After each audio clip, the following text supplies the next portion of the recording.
سمع الوالد على صوت العذارى يستجدد وانا لدى العذارى كان معي لتنفيذ الزفات والشيلات والقصائد الشعرية على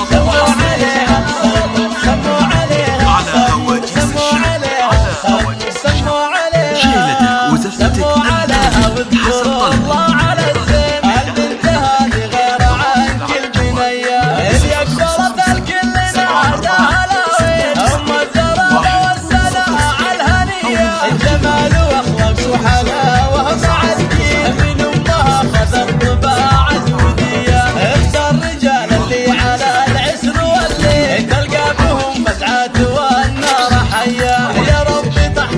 لتنفيذ الزفات والشيلات والقصائد الشعرية